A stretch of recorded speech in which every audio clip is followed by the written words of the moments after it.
Buenos días con todos. Mi nombre es Mari Carmen Casabón Urquía, soy residente de tercer año de cirugía general en el Hospital Nacional Cayetano Heredia.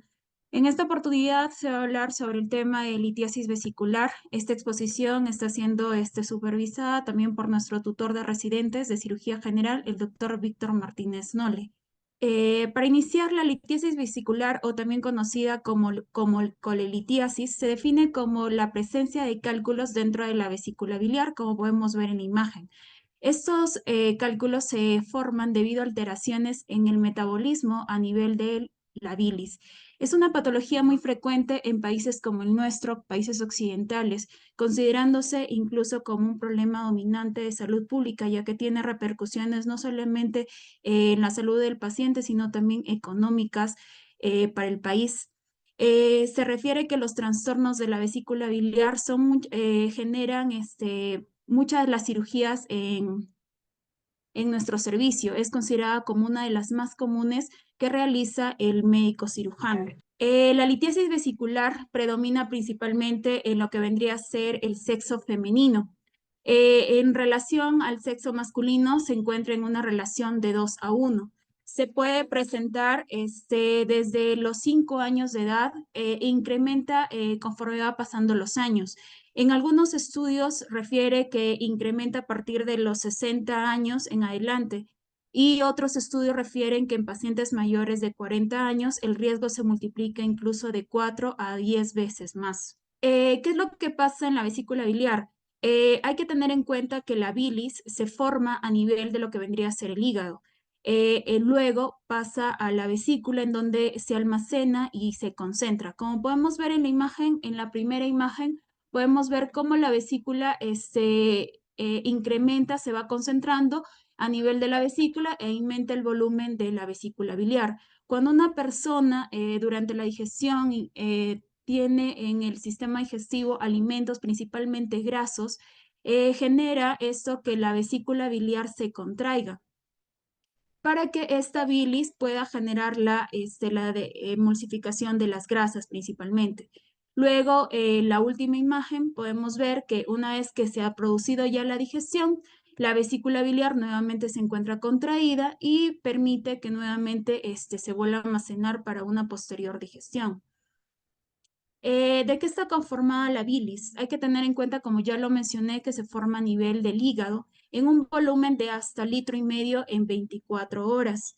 Como podemos ver, está formado el 97% por agua, el 1% por sales biliares que ayudan a la digestión de las grasas, y como podemos ver aquí, el 0,1% es colesterol, el 0,1% fosfolípidos y el 0,1% lípidos.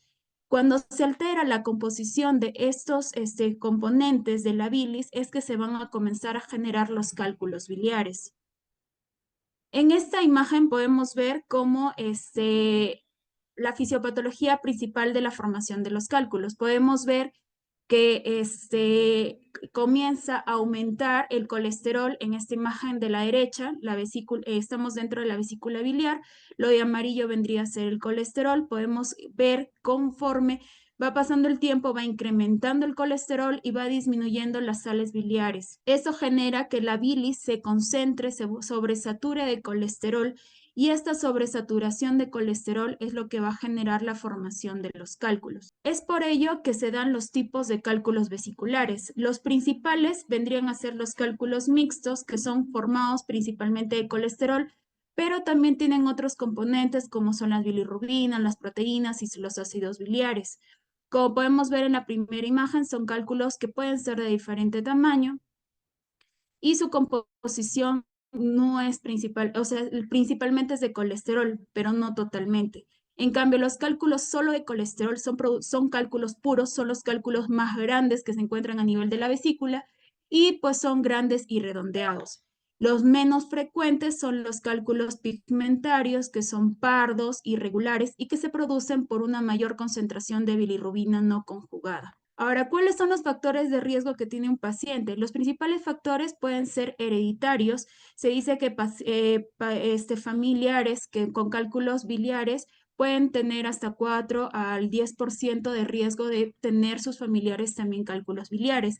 etnias. Según los estudios, las etnias de Asia tienen más riesgo de tener cálculos biliares, y esto sobre todo si está ligado a los factores dietéticos. Como ya mencioné, a mayor edad, mayor riesgo de tener cálculos biliares. El sexo femenino, ¿esto por qué? Porque la mujer, al tener mayores estrógenos y progesterona, generan una mayor formación de cálculos.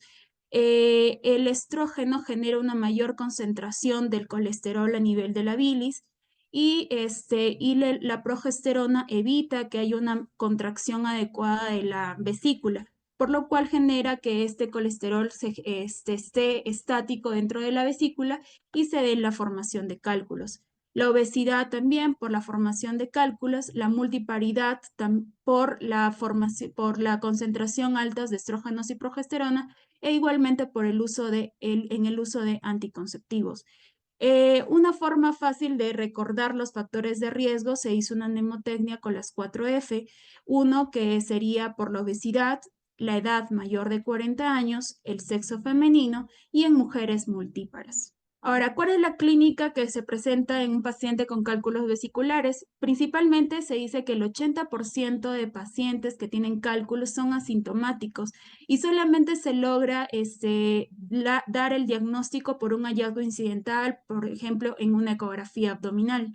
Sin embargo, cuando un paciente ya tiene cálculos vesiculares, el síntoma principal vendría a ser los cólicos, el llamado cólico vesicular.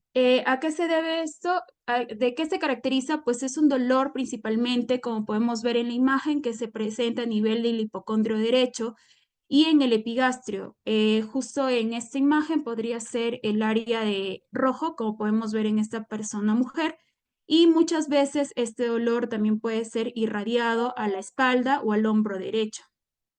Este dolor puede ser, se da principalmente de inicio brusco, sobre todo por la ingesta de comidas copiosas, estas principalmente si son abundantes en grasas, y por lo general suele estar acompañado de náuseas.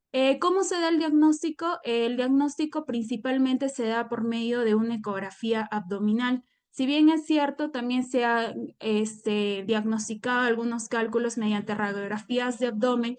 Principalmente se da en cálculos calcificados. Sin embargo, el gold estándar actualmente para el diagnóstico vendría a ser una ecografía, ya que las pruebas bioquímicas como el perfil hepático solamente nos pueden dar una idea de lo que vendría a ser, pero el diagnóstico confirmatorio es mediante ecografía, y además que la ecografía nos puede determinar posibles complicaciones de la litiasis vesicular. Ahora, como podemos ver en esta imagen, los cálculos pueden estar dentro de la vesícula biliar. Sin embargo, estos pueden migrar justo en la salida de la vesícula biliar, pueden ir y salir hacia la vía biliar y generar obstrucciones, ya sea en la vía biliar principal, generando la coledocolitiasis, o incluso ir y obstruir a nivel del conducto pancreático, generando complicaciones como una pancreatitis aguda.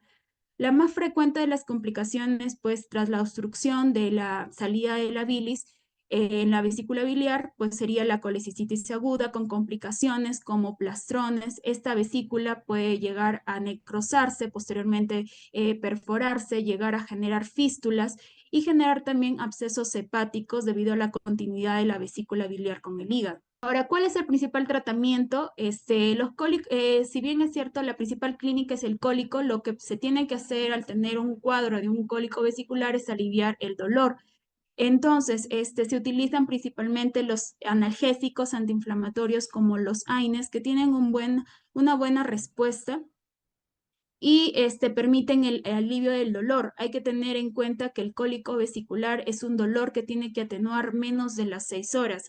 Si dicho dolor se prolonga durante más de 6 horas y no hay una buena respuesta a analgésicos, se tendría que ya pensar que se debe a una complicación, como ya mencioné anteriormente. Ahora, el tratamiento, aparte del analgésico, es determinar si va a necesitar o no un tratamiento quirúrgico.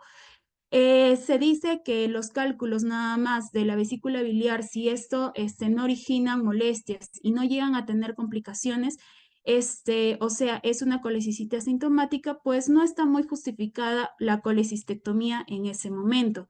Sin embargo, hay algunas excepciones en el caso de una colelitiasis asintomática, como podría ser el caso de vesículas en porcelana, los pacientes que ya tienen obesidad mórbida, como mencioné que es un factor de riesgo, pacientes con corticoterapia, que tienen también diabetes, pacientes que ya han sido diagnosticados con una coledocolitiasis, pacientes que ya han tenido un diagnóstico de una pancreatitis. ¿Para qué? Para evitar que se vuelvan a generar estos episodios y vuelvan a generar en episodios posteriores pancreatitis que pueden llegar a ser severas.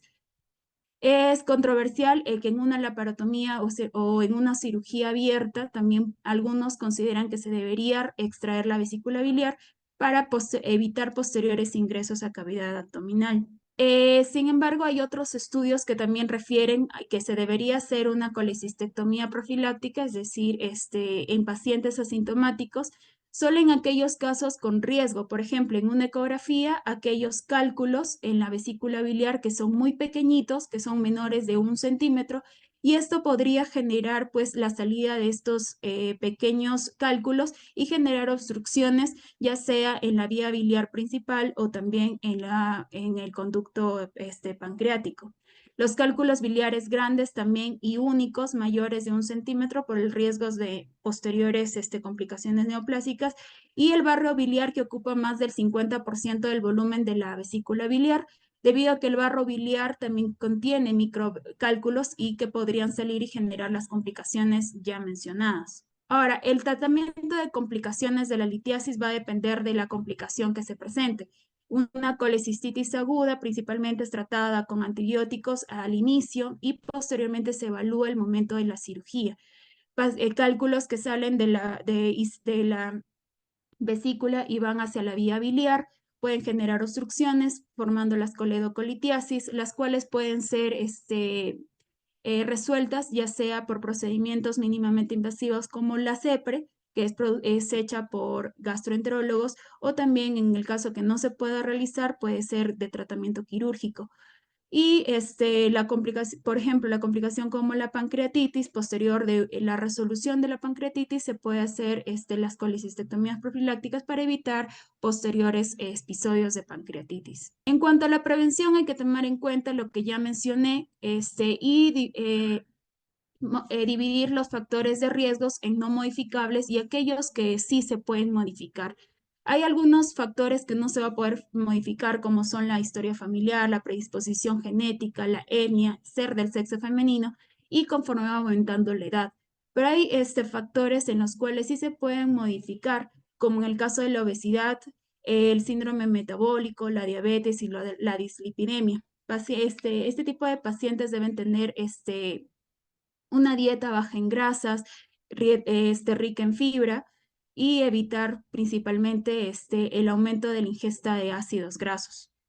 Hay algunos medicamentos que ayudan en la formación de cálculos y que se debe tener restricciones, como por ejemplo las drogas, como ciertos medicamentos como la ceftriaxona, el octreotide y los diuréticos, y en cuanto al uso de hormonas sexuales. La actividad física es muy importante también. Se dice que los pacientes deben tener una actividad física regular y constante para evitar los cálculos en la vesícula biliar. Y bueno, enfermedades que se tienen que tener controladas, como vendría a ser la cirrosis y enfermedad de Crohn. Bueno, muchas gracias.